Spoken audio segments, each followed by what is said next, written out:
All right, we got a little bit of Wet Your Palate this afternoon. So you got me, Joe Wagner, and Chris Rubio, the co-host. We got a special guest on this episode. Oh, yeah. David from Magrino, he's a senior VP at our new PR firm out of New York. Excited to talk to him about strategies, what's going on. And we get into some bullshit, as you guys might imagine. You want to chime in? I mean, yeah, it's gonna be another great episode. We get a lot of education, and then we also take our long tangents, and David comes with us. It's a fun ride. Yeah. Joe brings up Diddy, so that why I don't, I thought that was a good question. Yeah, it was a good question. And you had a great answer. Yeah. So So Hot that's why you have to seat, stay yeah. tuned with that. Yeah, But we what- talk about WhistlePig and That's it, yeah. Casamigos. There's a lot of Yes, we a covered lot a of lot. good history Yeah. about what PR does, Yeah. why it's important. So listen along. Thanks for enjoying. And there's also the dark part of PR, which I would say is the you may be charged with Right. going on the defense Right. for somebody. Like, what would you do? You're gonna There we go. You're gonna hate this question. Okay. No, I'm not. No. I'm letting And this ride, dude. I wasn't pre-planning this question. No, this is good. If you represented Diddy Right. now, Oh shoot, I did not. Yeah. what would you like if you just gave me the sale, like the quick elevator pitch of like, what would you do to help he's still got a spirits brand, he's got a whole bunch of assets, whatever else, like, Right. but just from a personal standpoint, what would you tell him to do? What would I tell him to do? So the answer as a publicist is no comment, Joe. Okay. He just- There you go. And no, because sometimes it can be that simple. Sometimes just not saying anything says a lot. So a no comment can indicate, hey, like we actually have something here and we're not ready to talk yet, you Yeah. know? And at that point, and this is like the crisis stuff, right? Like you could then back channel with media if you have a good relationship with them to say, hey, right now our comment is no comment, but off the record would wanted to tell you kind of what's going on here. I'm not going to touch that one. See, that's magical though, what you just said. But that's Yeah. if I've seen things like that. I've been around things that have been, very hot and radioactive, and you learn how to not disarm a question, but there's always a way to answer a question in a way that doesn't merely shut it down, but brings some sort of like pause to the shitstorm. And then at that point, it can run wild based on rumorville, and other people could talk that might not have all the information. But it slows everything down. But it slows everything Yeah. down, especially if you get a response from like an official representative of the talent or of the company that, could put the kibosh on it for now. Yeah. All these other people could be saying things that may or may not know what they're talking about or have actual information. Yeah. Because these organizations are largely run by people that know what they're doing. Mm-hmm. So it's always interesting as someone who understands that world to watch these things, explode. Yeah. It's like Yeah. you kind of like, there's in a way there's always two sides to every story, and you just hope that if there is anything, any wrongdoing, that people come out okay, and Yeah, and usually the justice truth is is somewhere, served if it somewhere in gets the to that middle. level. You know what I mean? Yeah. But That's what we talked about you being a good deflector, and you just deflected amazingly well. So I got to. No, but that is an art, but that was also really sound advice. Yeah. And it's good for you too. You're doing public speaking engagements. You're around people that want to ask you questions that you might feel uncomfortable talking about. And I have to use that tactic all the time as well. And you just have to politely kind of like, you're a known entity in the wine space, obviously, and you probably get questions you don't want to always answer. And sometimes the simplest way is just to very simply say, I'm not interested in answering that question. Yep. And the person and leave them asking, guessing. Yeah, and the person asking it is probably annoying anyway, and they have some sort of alternative motive. And, Well, I shared with you our story about Oregon and being attacked. Fascinating. One of our brands being attacked with you yesterday. That was interesting. And that was my first experience of really leaning on PR for the dark side of someone that, was right? coming at you. Yeah, and it was like, first of all, I've never been attacked Right. like that, and it was something very personal to me. It was one of our brands, and it was totally unjust, right? Right. And we've got all the backup for it, to show that it's unjust. But there are that dark communication. This is so good, by the way. Thanks. That dark communication that people can throw out there, like you just never know as a business owner what's around the corner. Who thinks that there's an opportunity for them to get ahead or get something from the business? And we deal with it on a pretty regular basis, honestly. But usually it's much smaller scale. When it's something that's like hitting you personally, that is a brand, it really hits different, and you have to be very thoughtful about. And I handle myself pretty well in any of those cases, but it was so nice to have a sounding board with the firm we were at at that time. They did a good job kind of, just figuring out kind of, okay, how is this timeline going to roll out? Right. And what are the things that we should be exposing, because we want to keep some of this, and then you had your attorneys involved and all that crap. And it was a real team effort. At the end of the day, it all fell through, and it was, we were just kind of like, thank God we weren't, falsely attacked and caused any other damage. So it sounds like you had really good people around you from the legal and also the PR side, and you just want to be around people that have been through it before and can help you kind of make decisions as they're recommending tactics to you. You don't want to bring emotion into that situation because obviously you knew the guy, and it was just a bad situation. But it's fun. You got through it. Hey, you know what? You learn in every experience, right? Yes. I was going to say, too, that I think, and this is turning the dial a little bit down, but I think relevant with social media, I think can be a training ground for this kind of thing. 100%. Trolling. Yep. You know what I mean? And I think that you even go through that, too. And I've actually said this. You weren't there. You missed out on that dinner. You stood us up. What a couple dinner? nights ago. We had a good time. We did. David and I, we went out. We don't know why you weren't there. We were down at the one at Alegria? Yeah. We were in the vault. It was great. It was great. In the vault. If I go out to every dinner I'm supposed to go to, I wouldn't get enough this sleep. This one you should have went to, though. It got rowdy. By the way, I start work at like 5, 6 in the morning, so go screw yourself. Okay. We digress. I'm sorry I called you at 9 a.m. the other morning. Yeah, okay. What I was trying to say before I was rudely interrupted, was that... Are you really up at 5 every day?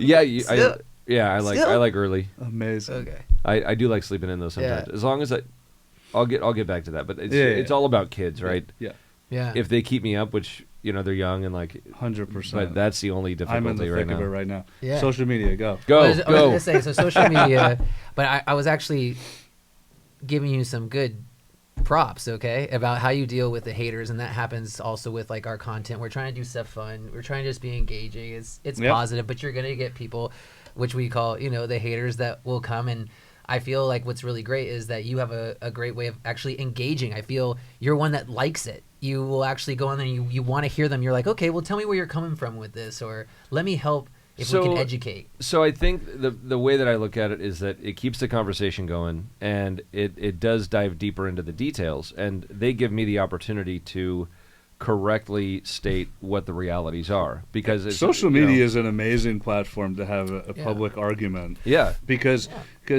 you then can do a little bit of a sampling on which of your followers will back you up, or who's gonna like your reply. It's like a town, it's an old town, like town squares. Exactly. Yeah, it's crazy. But I think that's, and I feel honestly that our society, at least in the U.S., that's a bit under attack right now. Yeah. It's hard to trust anything you see on mainstream news. It's hard to even trust, what you see on social media. Agreed. And you've got to do so much work to dig down and find what the truth is, because there's so much shit just coming at you. Yeah. And then we also don't really foster the idea of I'll just say free speech. I don't want to get into the Constitution and whatnot, but we will. We will. but really, it's kind of you're almost seeing this play out, where it's everybody from whatever extreme side, and it really is all sides attacking the other side, and it's just censorship, and it's also cancellation to the point where people are scared to even say crap. Mm-hmm. And I think that that's really an unfortunate turn of events for the United States. Yeah. And I hope it's something that people will embrace. Like, there's like the joke of like this younger generation, they grew up on like South Park and Right. like some of the most offensive TV you can Right. imagine. Mm-hmm. And I grew up on South Park. I did too. Same. And, like, so we're and, kind of all the same age. but even like the stuff that if you're 25, well, if you right were to now, watch that today, it would be complete bloodbath. yeah, It would- I mean, it's like, yeah, But we got. Again, here's some props to them though. They're still going strong. It was They on. are. It was on. They're doing It well. was on They're Comedy doing well. Central too, which Yeah. was nationally televised. So it wasn't like hiding behind HBO or anything either. Yeah. Which is also kind of fascinating. and they used every Yeah. little Yeah. opportunity, like every little Yeah. little element they could. That was like, Yeah. how many times did they say like shit in one of the episodes? Or Great. wasn't that? Yeah, Kenny. Yeah. Yeah. South Park was ahead of its time. That was Yeah. good, but yeah. So I do think that having an extra voice there and something like a buffer that's a big key to having a PR agency. For sure. And But- I think if you're battling on social, that's one place, but you don't want to always battle in other arenas. Yeah. And you could let your PR team insulate you from other things. Yeah. But social, I agree with you. There seems to be a little bit more of a gray area in terms of founders or owners standing up for things, and it's a little bit more of it's kind of like an instant gratification like forum, It's like it's, if you put something on your story or TikTok, you're going to get comments back right away. You Yeah. know? if I get shit talked online, I can answer that right away. And it's In a positive way, Right. and be constructive about it. Be like, hey, even if you just say your wines are crap, I hate them, and I hate the way you look, or whatever they say to me, I'll just be like, I'm sorry you feel that way, but well, and that's good, and I think that you have access to your nuclear device, right? Your thumb. Yeah. So like you're someone who is probably measured in handling those responses, and you have a great social team in-house. Yeah. And they'll be like, hey, I saw that response. They'll tell you right away, right? yeah, Yeah. oh yeah, But- they but- definitely will. But for Yep. and they'll change change the password and take your phone from you. But no, for the most part, you can do it yourself. Yeah. Not all founders are that way, Are there pretty extreme examples of or company leads? Like, That's a good, is there that's a somebody good that question. like you wouldn't touch? That's, As a, good, far that's a good question. I'm sure, yes. I'm not going to comment on who though. no, I know, but like, Yeah. there's a level of extreme that Oh, for sure. you'd be like, no, that's too Oh, much for of a sure. yeah. Yeah. Okay. Yeah.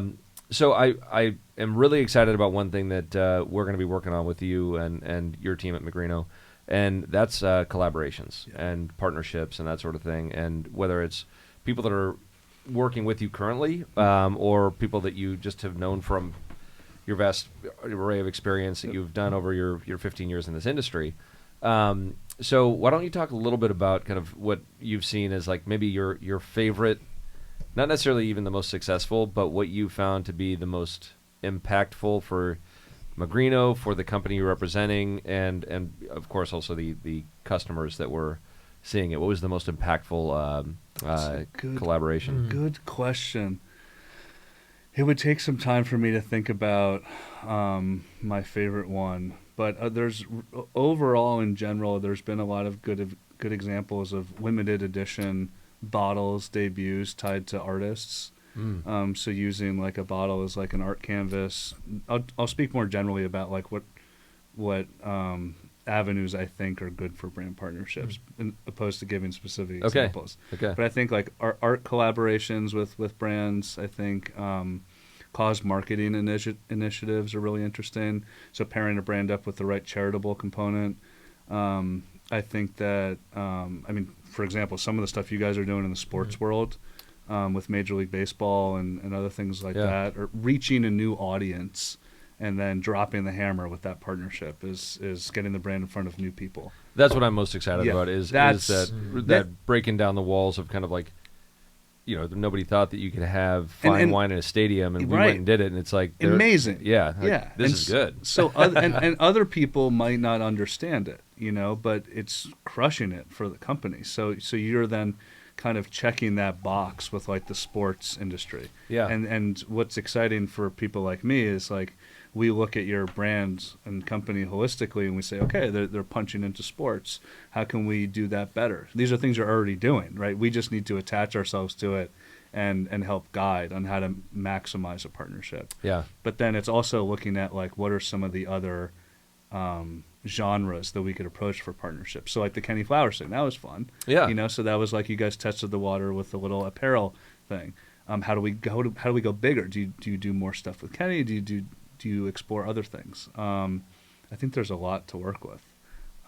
But I think that the way I approach collaborations is definitely based on where the brand's available, and then kind of work backwards into what can you tap into that would allow it to reach new audiences.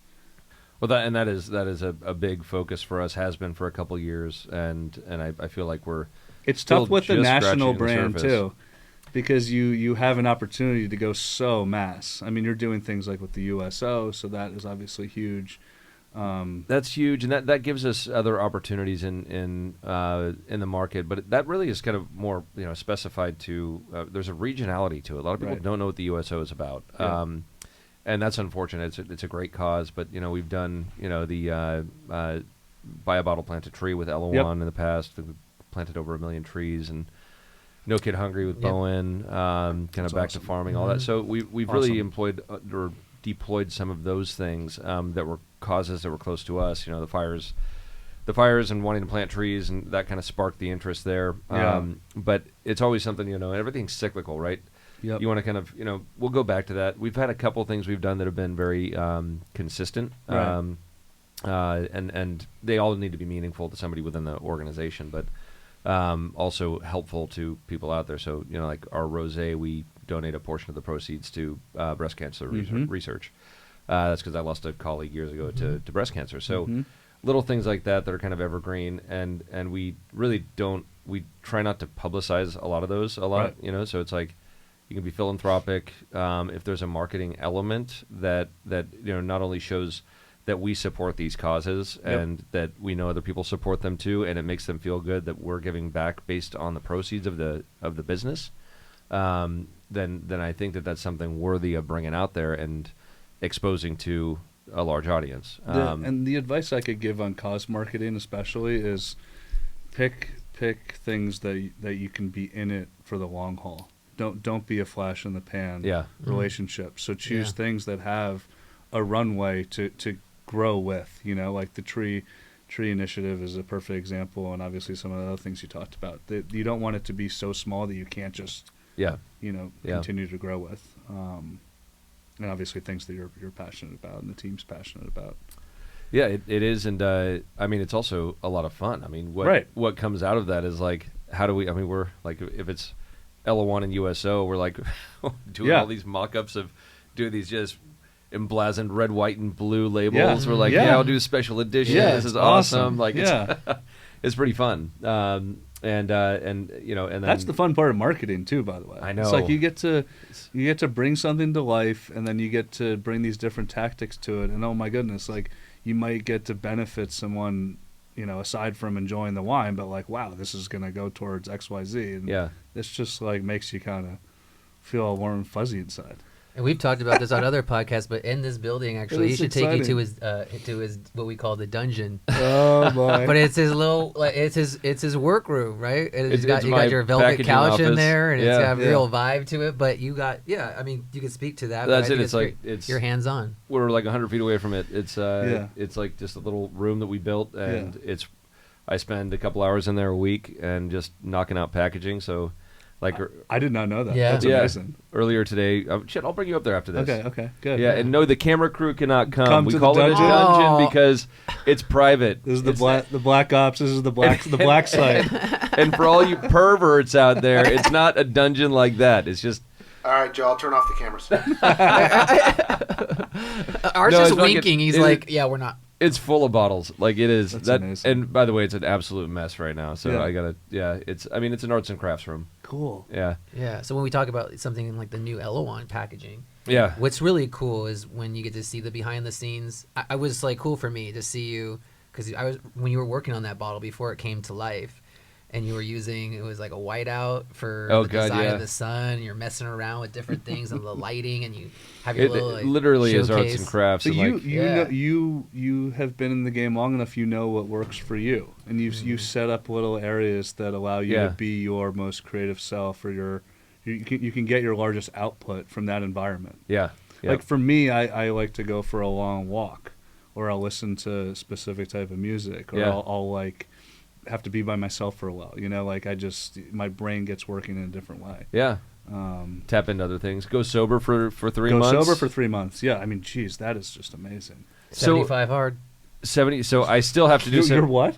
75 hard. Oh, he did. He did. Some, I think. Are you still doing? Are you at Wait, like what is 150 75? hard? I don't know. I don't even know what that is. I don't know where you're at. Okay, you gotta look. You gotta look this up. So it's it's 75 days. I'm gonna botch All this. right. We've talked about this a couple times, yeah, but yeah. it's 75 days.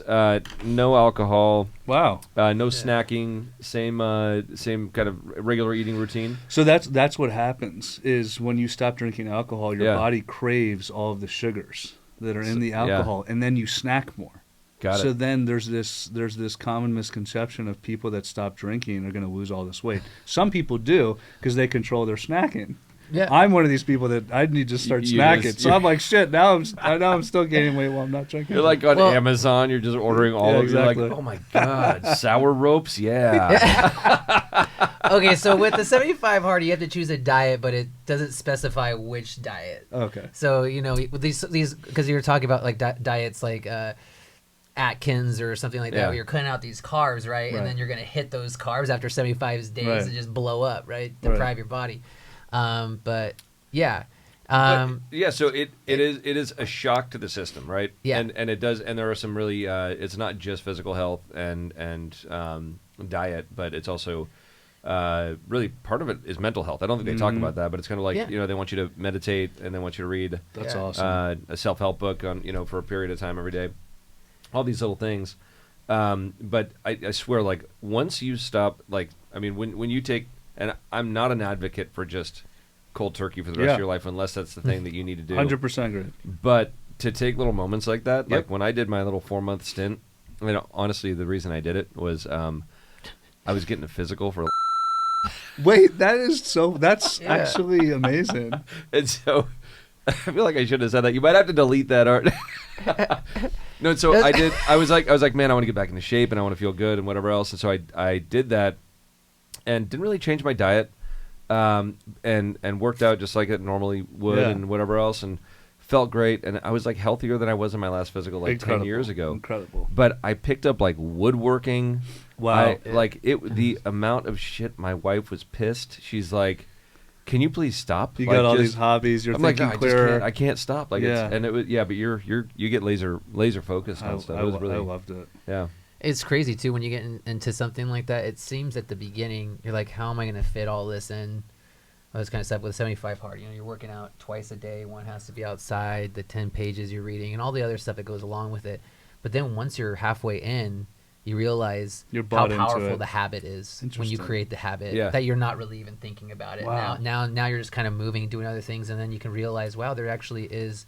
You can find more time. Yeah. While I'm over here It sipping is. on a glass of Pinot, I was just Yeah. going to say some But- and some people. I mean, we're in the drinks industry, right? I mean, some people are more higher functioning than others on yeah. on. Well, the All the that. cure to that, I've heard about this. That if you do, like, alcohol is a very regular part of your life, to stay focused, all you have to do is take Adderall. Right. Counterbalance it. We're going to leave that in. I don't know where you get it I mean, that- anymore. I think you actually, yeah. I don't even think they sell it in the pharmacies in Mexico anymore. Adderall, are people microdosing that yet? Adderall. I feel like just Adderall? like Microdosing? I feel like now you can just say microdosing, and people will be like, "All right, that's cool now." It That's could cool. be- You Yeah. can microdose anything. People are doing microdosing ketamine. Yeah, I was just talking to somebody Right? about that I like know very well, and it was like, Oh, and they're doing it. yeah, but it's like, so it's there's a therapist kind of a thing, like somebody who gives it to you, but like is there with you. It could What is it? Is this like ayahuasca, and you need like a shaman? No, So no, now you I have- know exactly what you're talking about. They Yeah. have this. It's popular on the East Coast too. And It's like a camp. You go to it, Ye- and it's administered to you by a professional, and they monitor you. yeah, and and they you- love it. Yeah. Like they're like, no, this really does help me. You know, I'm like, wow, man. I mean, I try to stay away from really anything that's all that mind altering, but you know, I mean, alcohol does. It'd be Schedule 1 if it were created today, right? Totally. Fascinating. It was banned once. It was. I don't think that'll ever happen again, but it's not just, on our watch. Yeah, no, hell no. And that's why we have PR. No, I mean, if anything, You're they're in the opening state of gates. lobbyists I mean, here in California. what was it? Or I was just talking to someone too that has their partner is in law enforcement, and it was interesting to hear that with obviously weed has been legal for all the civilians, but I think just recently is when it's actually been taken off of the no list for law enforcement. Yeah. So then now, just so you know, they could if they want to. I'm not saying You never know. not on never duty. know. Not on duty. So I do have to ask because I got to meet some of your team. Yeah. We're gonna get back to the PR thing. Who's your favorite? On the team? I'm kidding. I'm kidding. You don't have to answer that. I don't think I have a favorite yet. Yeah. No. You've been at it for what since January, right? Or was it before that? December? On your team? No. On my team? Yeah. On my team, who's my favorite? Yes. Oh, I thought you were talking about on your team. Oh, Well, you actually, can tell. You I can wanna tell hear me that, though, It's- too. Yeah. I was- It's What a I was It's just messing okay, with you. you can tell him. I know. I was wanted- like, man, this is tough. I wanted to see you skirt another question. That's why I asked that one. No comment. No comment. I just saw this video like on TikTok. It was great. It was like excellent icebreakers for like corporate and like yeah. business. And the guy was like, one of them was he was just like, you know, I'm tired of all this boring stuff. You know, people was like, oh, tell me about your background or what do you love most about this company? Like, I want you to turn around and look at the table and be like, who here do you least trust? And I think you should do that, That's dude. good. Like open up and stuff like that, or like good. say, or like Do you say- guys do ask people like how their therapy's going? team you know? team building exercises? Oh yeah, and stuff? yeah. It's a. Yeah. Those are I How always much welcome. time do you have? Joe's got a list. Oh, Yeah, we gotta. Well, Yeah. the company culture at Copper Cane, I that's one of the things I was like, holy shit, this is a fun place to work. Oh, These you're are the king of that. really, really It's fun. It's got, but it's it's everybody does it right. It's like we all work And hard. you guys we all work. play You guys hard. work hard, yeah. And I think we all live within the confines of kind of what the world is at right now, and I think that's important. And I'm sure you guys do too, because your team, you guys all seem like you're out there to win it, and you're honest and approachable and whatever else. But it's like, Well, and we we're- have such a variety of clients too that we have to kind of like mesh in with. you have to be a with chameleon. whatever Yeah. crew we're going to be with. But Yeah. we're lucky that we do get to, we're evaluating our potential clients the same way the potential clients are evaluating us. Yeah. We obviously know who you guys are well before that, so we knew what we were getting into. You And knew what you were gonna do. It's a fun crew. Yeah. But And that goes a long way. That trickles down into everything: sales, marketing, and Yeah. At the end of the day, if people are having fun and doing what they love, and they've got good leadership, it's going to ultimately drive a more successful company. And you're going to keep them around for longer. And that's- the yeah, retention retention is for Copper Cane is probably like it's- has anybody it's- ever left? It's good. It's good. Yeah. It's sometimes for Have they? not They've the right left and come reasons. back. But there's been So we have that happen a lot though too, and that's what. Yeah, well, we have had that. Yeah. Joey, you can obviously speak to this, but you're good. Well, we're a at too. small company, so I can't mention anything because people know I'm going to be singling them out. So. Oh, you're not going to put them on blast? Nah. That way we find out they're listening. But I will say that one thing, because you're talking about that trickle down, right? Yeah. And that trickle down is really important for any sure. organization, and it starts at the top and goes all the way. And for us, we have the alcohol world, which you understand is interesting in comparison to maybe a lot of the other customers or clients you're working with, because we have a barrier, maybe at times two barriers, right? Mm-hmm. So how do we communicate with the end user, the person that's actually going to be consuming that bottle of wine? And that is probably the biggest challenge in the wine world. Social media helps. I mean, podcasts, anything like that, getting out in the market, doing events. So many levers to pull. So, yeah. but for us, it's like that passion and drive from our whole team, our sales team, going down to the distributor and all the reps on their team. That's you're like, okay, hopefully like 50% of that trickles down to them. Yeah, because everyone has their own person that they have to then influence to do something that's going to get someone to ultimately buy your product. And then it gets down to the sommelier and we the servers at the restaurant. And with wine yeah. especially, because you've got so many people you have to get in front of for the final decision to be made, for that wine to be recommended by the sommelier at that random restaurant in Chicago. It all starts from here, and then to the sales guy, and then it just like, it's fascinating. So that culture is very important, because that stuff does ring true. Family owned, family operated, like you guys. I mean, that it's those are important things. People see that. We see that. Yeah. When it comes to like who we work with, and I think you're also allowed to be a little more truthful in how you want to operate, and not hiding behind the veil of kind of the corporate world and how that needs to play out. So 100%. I think you guys especially have become masters in operating in that world and running things that are not so corporate. It reminds me a lot, actually, of similar success story would be WhistlePig Whiskey. Oh yeah, and how a brand I was so lucky to work on for years. Yeah. And the culture there is almost like it's very similar to what you guys have going. High energy people, extremely smart. Same goals, just moving in the same direction, and great products. and that was before they sold, right? No, they're still privately owned. They have a couple in what I would call institutional investors. Moet Hennessy took a chunk, but they just handle international sales and marketing. And then there's some other more large financial institutions in the U.S. that have A piece of the pie. invested in the company over there. So lines of credit, J.P. Morgan and other things. But so who was the founder of that? Raj Bhakta, The dude that has Bacta cognac? Yeah, Raj was the founder of WhistlePig. No way. Yeah, I didn't. I don't know how I didn't know that. Yeah. He's not involved though anymore? Not anymore. Interesting story. There's a Simon Pierce rocks glasses. Those are beautiful. We should get you guys some of those. Jeez. He started the brand well over 10 years ago now. With Dave Pickerel. Okay.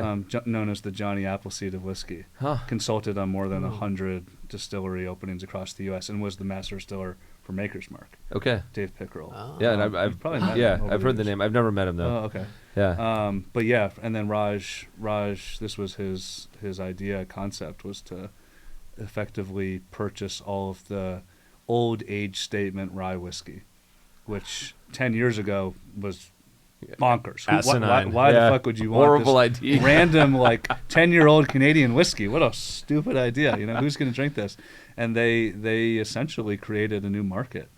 And he had some great group of initial investors, and they purchased literally all of the bulk old age statement Canadian rye They whiskey. just cornered the market built the brand, and here brand. it is today as one of the leaders, and that's awesome. Yeah, but just the example is very similar company culture. All right. We were just looking at when we were at Alegria for dinner, and they had an interesting bottle, and I don't know if Art can find it online for visual. It was like a 10-year WhistlePig. Oh, the piggy bank. The piggy bank, yeah. And we were just talking about outside the box kind of. They're having thinking, fun with it. And you made that comment, which I thought was really great about the bottle. Yeah.